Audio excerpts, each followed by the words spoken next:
Konnichiwa! Day in my life, pasamatabang vlogger. For today's video nga ay meron ngang nag-sponsor sa akin. Ayan nga, yung tito ko na yan na nagwawalay siya hanggang naka-green. Diyos ba, maraming salamat sa'yo, tito. Bibigay nga siya ng pambili ng linoleum dun nga sa loob ng pwesto namin. Nung nasa pwesto nga si tito ay hiningi ko na nga yung i-sponsor niya kako. Sabi niya nga pag nasa bahay na daw siya. Kasi siyang dalang pera nung nasa pwesto nga. Ayun nga, nang umuwi na nga si tito, sinundan ko na nga siya para nga kunin yung pira.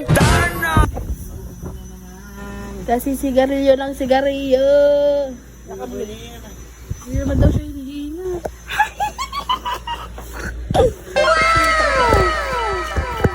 Kailangan ako natutuwa.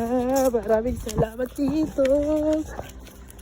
Pagkabigay nga ni tito ng sponsor niya sa amin, ibinili ko na nga yun ng linoleum para nga doon sa keychain namin. Maraming salamat nga tito sa pagsuporta mo sa akin. Talaga naman. Sumobra nga sa pera ay binabili ko nga ng walis, tambo, tingting at dustpan. At yung mga ibang gamit pa nga na kulang dito sa pwesto. Thank you so much tito. Oh yes, sana magkaasawa ka na. Hoy, Charis, baka pag napanood niya to, lagot na rawan ako.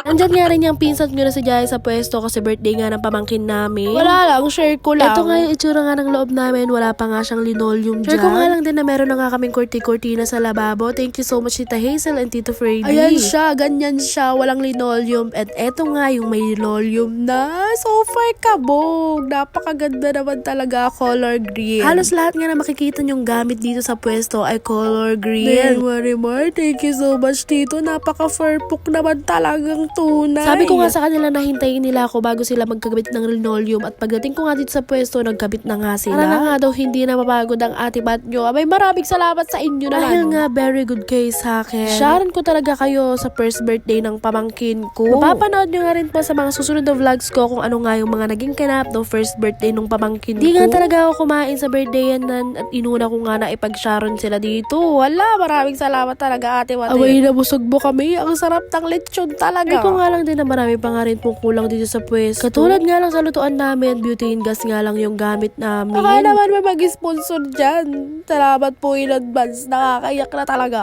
Hoy. Hanggang dito na nga lang po ulit. Maraming salamat po sa una naming sponsor, Tito. Yeah!